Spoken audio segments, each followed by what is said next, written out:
This is a conversation with Francis Farrell, a reporter for Kyiv Independent and someone who spends a good amount of time directly on the front lines in Ukraine, embedded with various Ukrainian military units, and who, because of that, has a unique first-hand perspective about what the war on a tactical ground level actually looks like today. And so we talk about why and how the war is fundamentally changing compared to what it looked like just even a year ago, and about a number of new tactics and tech that have appeared on the front lines over the past months that are now reshaping the nature of the conflict, and about the reality of Ukraine's manpower issues, why are they not being fixed, and how much they affect the Ukrainian war effort, or about where is the trajectory of the conflict going, and what will the war look like next year, and much more. This podcast and interviews like this can exist only thanks to its supporters on Patreon and Substack, to whom I'm deeply grateful, and who get a bunch of perks in return for their support, including the full ad-free version of this and other episodes, and additional bonus content. And if you want to get more geopolitical analysis to help you filter all the noise from the stuff that actually matters, I also write a newsletter where I break down big picture geopolitical stories, trends, and patterns that I see. You can find the link for that in the description. And now, enjoy the conversation. All right, so welcome to the podcast. Good to be here again. So, you're someone who regularly goes and reports directly from the front lines in Ukraine. You've been putting out some pretty incredible stuff from the times you've been embedded with the Ukrainian military, and you have, I think, quite a unique perspective thanks to that.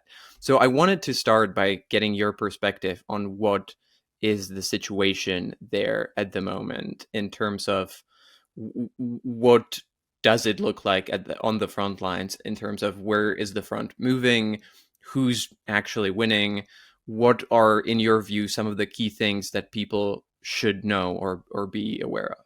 Sure. I mean, it's been a while since we, I guess, spoke last time, but the very basic fundamental truth of what this war looks like is still the same in the sense that it is a war of attrition. So it's more important than territory moving, changing hands, and one army, taking or losing this much land in this much time. More importantly is the overall degradation that each army is managing to do to the other side's potential to fight. And that, of course, is happening in a very asymmetrical way because Russia is the one attacking. They're in a strategic offensive posture, and Ukraine is in a strategic defensive posture. So Ukraine is always going to be taking a lot fewer losses defending, but at the same, and Russia taking many more losses, especially because of the way they attack, which we'll get into, which is with these kind of constant stream of small infantry groups. But at the same time, of course, they can afford to do that because they have a constant inflow of contract recruit soldiers. Those people in poor, depressed regions of Russia who see a big sum of money that's going to be deposited as soon as they sign a contract, and they go off to die in Ukraine.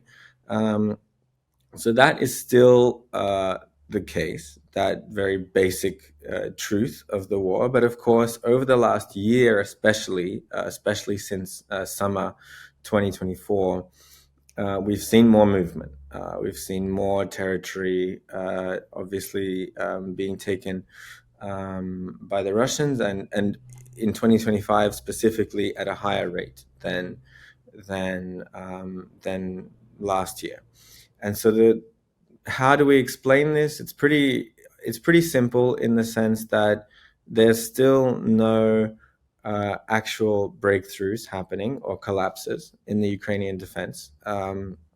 Nothing like what we saw in the Russian defense when Ukraine counterattacked near Kharkiv or Kherson in autumn 2022, for example. But in the middle ground, it's also not a kind of completely World War One kind of scenario where every single kilometer and every single tree line comes at a very, very high cost for Russia to take. That's what Ukraine would want if they could have a more solid defense, but it's not always the case. And unfortunately, we see kind of territory being lost at a quicker rate in the areas where it's not an operational collapse, but on the tactical level, there's like little pockets of chaos where the Ukrainians they don't have enough manpower manning the line. The Russians are getting behind Ukrainian lines and pushing forward. There are issues with communication between two neighboring units. Then these tend to happen in the weak spots of Ukrainian lines, with less capable units actually holding those sectors. And that's where the Russians tend to have success pushing through. And once they have that success, they try to always continue to develop it and exploit it, and basically push anywhere on the line where they can feel that there is less resistance and that they can move forward. And then territory, of course, does come into play, because then often by advancing in the weak spots, the Russians are able to compromise the defense of the strong spots, like cities, for example. So we see cities. For now, Pokrovsk is still holding strong a lot in Donetsk Oblast, a lot longer after people thought it would be lost within a few months. It's been holding now for over a year. But on the other hand, there are other stories of cities also in the east, like Kurakhova or Solidova, where the Russians, instead of a frontal assault on the city, they simply went around, they cut it off, and they made the defense of that city impossible. So we are seeing that around Pokrovsk. We're seeing that. Of course, the threat now is that the Russians could be coming from several different sides to attack this so-called fortress belt of cities in the remainder of Ukrainian-held Donetsk Oblast. So that's starting from Konstantinivka in the south, Trushkivka, Kramatorsk, Slavyansk. These are all cities which Ukraine could hold off on a frontal assault for a long time. But the issue now is the Russians pushing on the flanks. And that brings us to the next point I wanted to make, which is the ever increasing saturation of the battlefield with drones on both sides. But people think about drones, sometimes they think only about the Ukrainian side, about how clever and creative they are and how they've revolutionized warfare. But unfortunately, there is another side to it, is the fact that the Russians have also really, really ramped up the quantity and also the quality of their own drone units. And in some areas, for example, fiber optic drones, which are unjammable and a really big problem on the front line, they actually they were first to come up with this, and it's Ukraine that's still playing catch up, and these are quite devastating because they're flying sometimes 20 kilometers behind the Ukrainian front line and hitting important logistics routes. And that's why even if you see on a map a city like Pokrovsk or Konstantinivka, which it's not surrounded yet, it looks like you can still get in and out. In reality, on the ground, getting in and out can be an incredibly deadly kind of days-long ordeal. So we've got the increasing saturation of drones being able to hit anything and anything, any kind of target within 10 kilometers of the front line, sometimes even more, making everything in the immediate kind of frontline area just really difficult to do for both sides. But then in those conditions of drone saturation, we also, again, have this asymmetrical conditions of a very deep manpower crisis in the infantry on Ukraine. Often brigades, battalions holding their sector with little to no actual infantrymen on the front line, whereas Russia, the one attacking, is coming forth constantly with a seemingly an endless supply of kind of single use infantrymen. So those are the kind of factors that are kind of defining the battlefield at the moment. The good news is that the way that the Russians are attacking and the way that Ukraine is defending, mostly with drones at this point, it's not enough for a real operational breakthrough, and so it's not something that we'll see around the corner. The bad news is that yes, the defense of these big cities that could be really well defendable is now being made much more difficult by the Russian control of logistics routes going in and out by drones. Just a quick break here.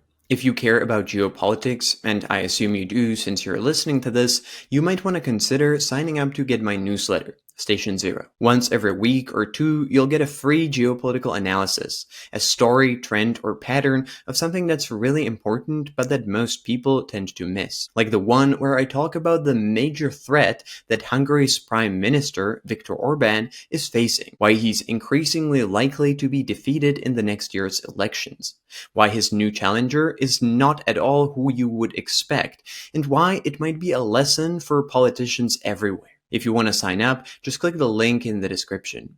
And now, back to the conversation. So you've mentioned a lot of things that I would like to talk about in more detail, and maybe to start with what to understand how important the Russian push for territory or the continuous gain of territory is. You've mentioned that on one hand, it's not the most important thing because the most important thing is the attrition of each of the two sides. But at the same time, you've also mentioned that it as it continues, it does eventually create problems for Ukraine tactically. And the more territory they gain, the easier it is to then gain some more strategic points. So I guess it's to fully understand it, it's not the most important thing, the fact that they keep pushing forward, but at the same time, it does still matter. Yeah, so I mean, for us, for example, who've worked in the Donbass as journalists for a long time, there's been this kind of magic number of around 20 kilometers, which is the range from the contact line where it tends to still be safe from FPV drones, and for that reason, you know, even though the front line was around just over 20 kilometers, it was still perfectly safe perfectly safe. It's all relative, of course, uh, but still safe to live in Kramatorsk or Slavyansk, and use that as a base to work out of there. And they're it's a nice place. There are nice restaurants, good coffee. You can get you can buy anything you need in these cities. And now that's beginning to change. And in fact, I'm going to go out on my next trip probably in a week's time. And this is something that we need to decide on whether we'll still live there, because what the Russians have been doing, this is just in the last few weeks, they've been flying into Kramatorsk and some of the roads surrounding it with the first FPVs. And and um, these are not regular strikes, so that it's not like the cities now suddenly come into the range of FPVs, because the front line near Kramatorsk hasn't actually moved very much.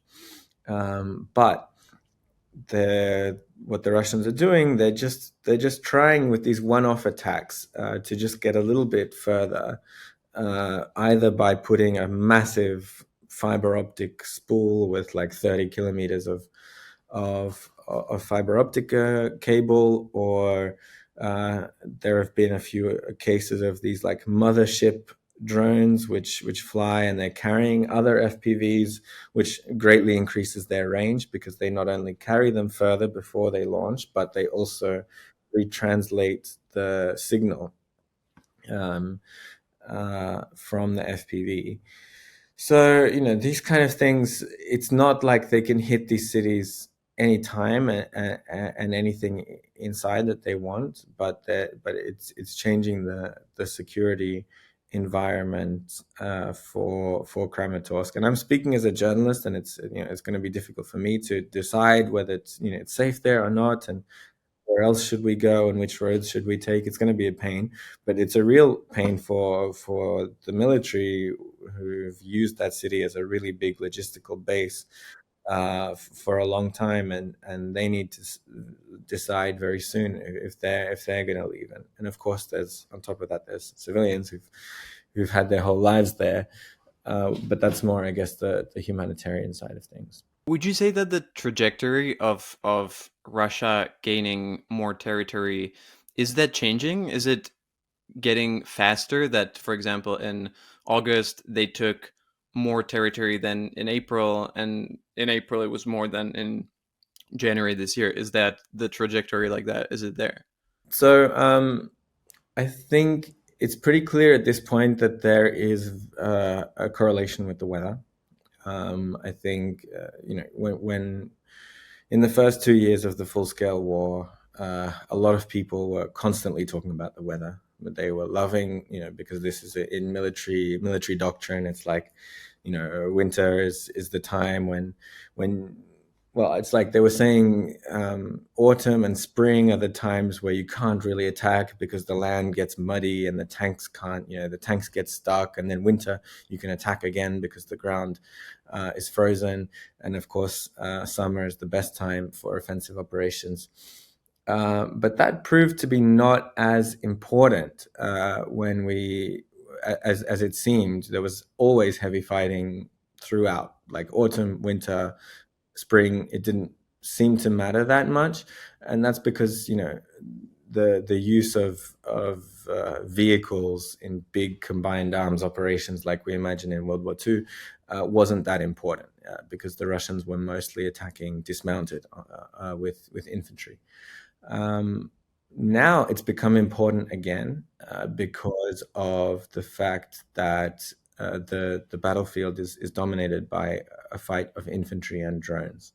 And I witnessed this very clearly when I was embedded with a drone team in Kupiansk in December last year. So it was winter. There were no leaves on the trees, and the Russians were still conducting assault operations. But every infantry guy that walked forward, along the tree line, was spotted in that tree line and was able to be hit in that tree line because there were no leaves on the trees. It sounds really simple, but the basic fact of foliage on these tree lines, which cut through all of the fields, the open fields of Ukraine, and that's the main battlefield on a tactical level is a tree line in Ukraine, unless we're talking about urban fighting and villages, but otherwise it's a tree line. And in winter, anything can be seen in those tree lines. It's cold, and so the thermal image of a person is stronger, but even just visually, you can be spotted. And in summer, you can't. In spring and summer, you can't be seen. It's so much easier to get further up the field. And most attacks are still stopped before they reach Ukrainian lines, but they just keep coming and keep coming. But this is a factor, and of course, the fact of summer weather being more pleasant and easier for an infantryman to fight in rather than the cold of winter. But it does matter, because now at the moment we see that territory is lost, positions are lost when Ukrainian teams, a Ukrainian unit backed by other drone units in the area, they fail to spot and kill every Russian soldier that's walking forward before it reaches the Ukrainian lines, because the Ukrainian lines are not really lines anymore. They are usually just a series of positions, like kind of holes in the ground, a dugout, a small trench, um, that used to be manned by 6 people a year ago, but is now usually manned by 2 or 3 people. And those are really far apart. There are often hundreds of meters between each of these positions, leaving huge holes for Russians to go through. And the guys there are usually there for sometimes months at a time, because it's so deadly to move around, to rotate back and forth. They usually have, even getting into positions or getting out is usually like a several day long hike, moving maybe 100 meters at a time and then hiding and then another 100 meters at a time. Um, Incredibly deadly. And then once you're on the positions, it's also really dangerous to even put your head out and actually fight, because everything is being watched constantly by the Russian drones. And if they see, oh, that's where the soldiers are, then they will hit that hole with whatever they have, just, 100 FPVs, drone dropped bombs, artillery. And so the infantry line isn't really there anymore, if we're speaking really honestly, in most places.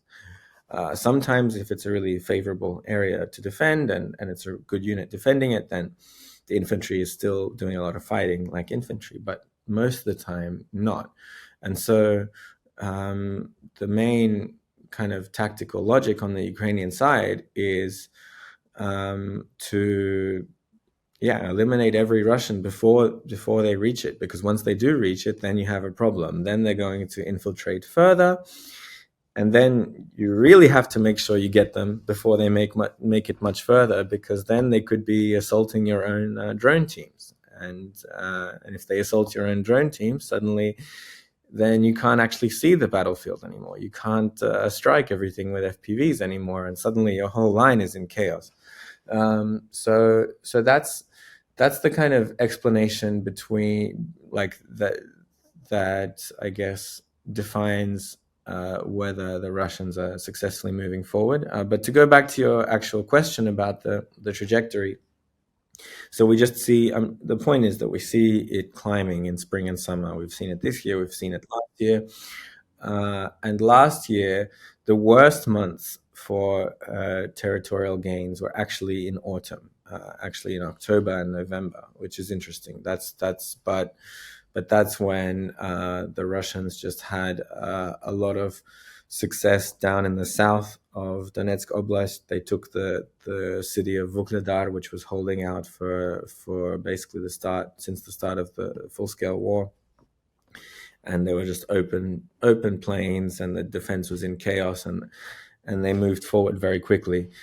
But this year, overall, the monthly gains compared to the corresponding months last year have been significantly higher, which is not good news, obviously. And it's the sign of more of a manpower crisis and more of a chaotic defense on the Ukrainian side.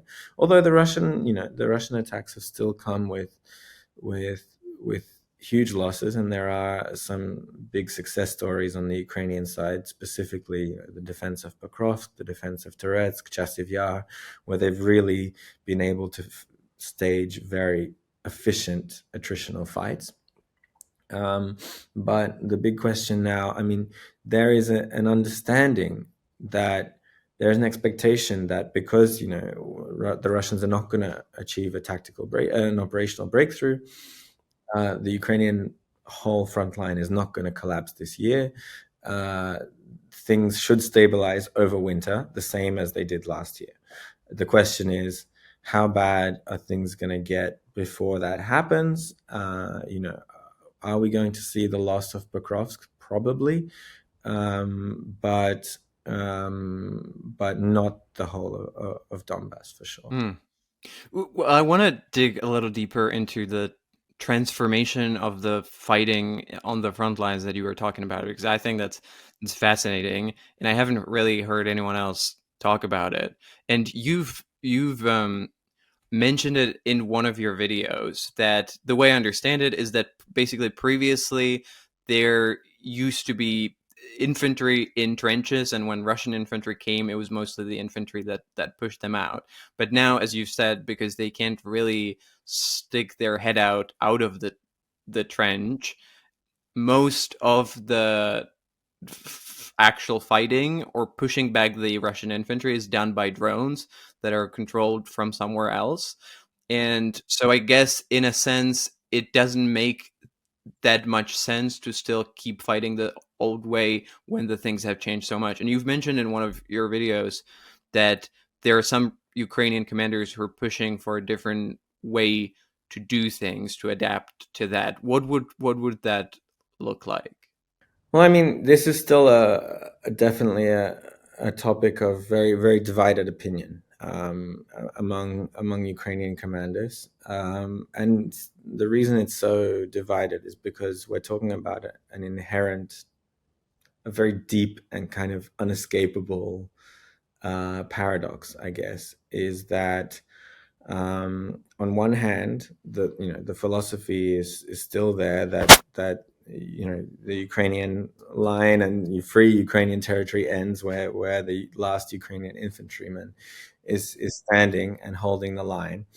And on top of that, we see that it is important. If it is still important for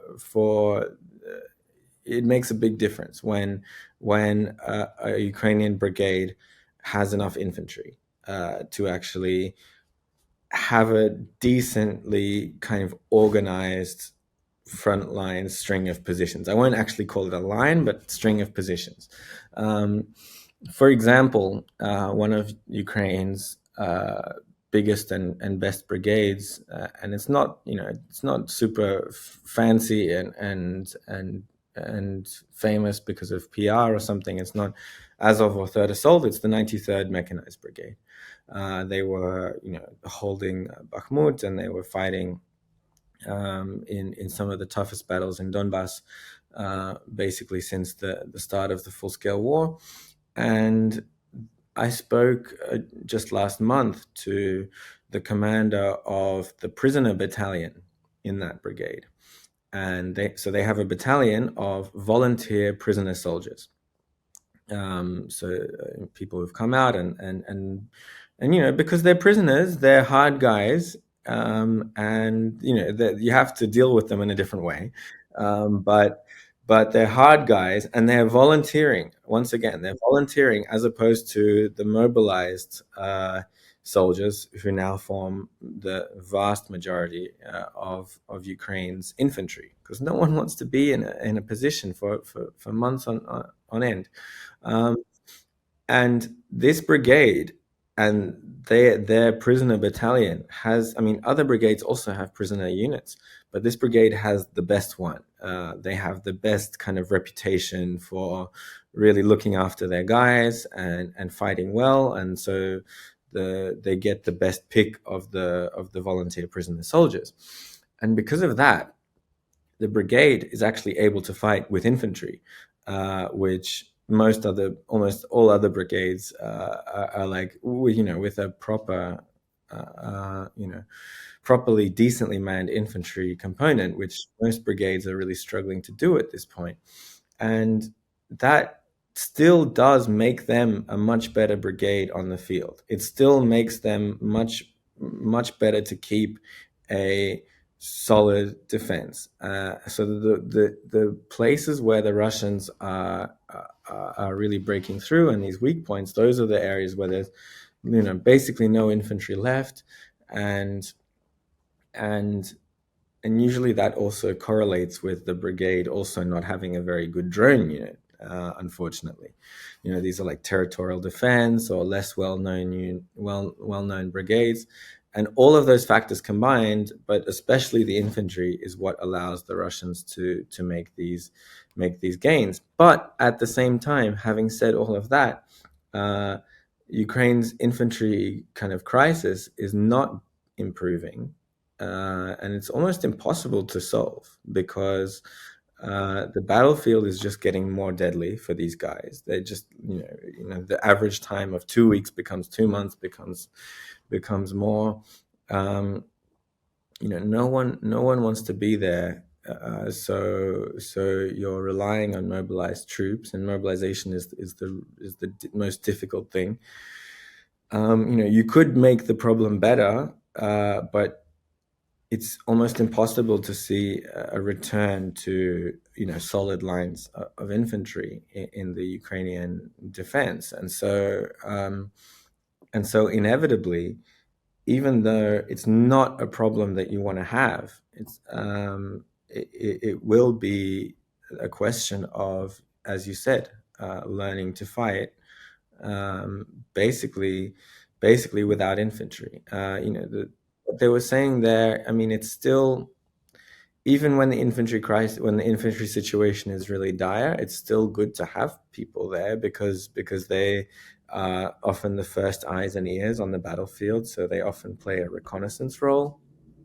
Um, if they are kind of combat effective, they kind of still form some kind of defense of last resort against the Russians, kind of moving forward, because if we do just jump into a fantasy world where um, we're really learning to fight without infantry completely, and we're openly saying that as well. We have no infantry, guys. We're just creating a kill zone.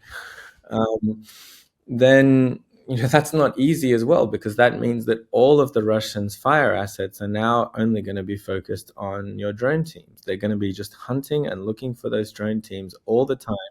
And when they're storming, when they're assaulting forward, they're not. They're also improving their own tactics. They're starting to use motorbikes a lot, which means that they can get across the field much quicker and avoid being hit by a drone. And suddenly you have your drone soldiers who are not trained to fight off assaults out of trenches. They're trained to like gamers, to sit on a remote. Suddenly they're being assaulted, and so it's not a way to fight either. In a way that we can just now admit to, okay, well, we're not going to have infantry, so we're going to only fight with drones. There's no easy solution to this. It's just doing everything better. Um, doing everything from of course, like putting more and more resources into the brigade's drone units. So a lot of the famous drone units are actually not inside brigades. They're outside, and they sit behind the line, and they're really, really good at what they do. But it's very important that the brigade itself, and even individual battalions, have strong drone units, because they are directly invested in the fight of their unit, which is holding their sector of the front line. Whereas some of these big famous drone units, they're moving. Their job is not to hold the front line, so they're kind of moving around in the back.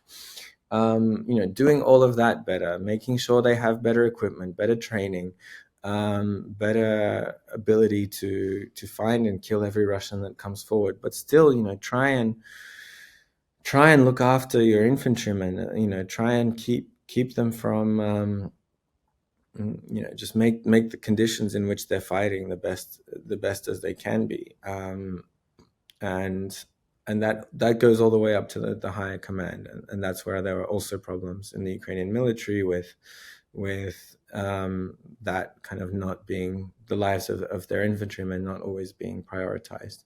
But it's all a numbers game, and when it comes to the Russians improving their tactics, to hunt Ukrainian drone pilots, and things like that. You can't just put all your eggs in one basket and say we're only going to fight with drones now. When you say that Ukraine needs to, the only option is to do everything better, would you say that this is happening? That if you look at 2025 you could say that Ukraine is fighting better, smarter, more efficiently than in 2024, and 2024 was better than 2023, and so on. Are things gradually improving as there are less resources and the war goes longer? Thank you for listening to the free part of this interview. The conversation is not over yet, but the next part is only for the paid members on my Patreon or Substack.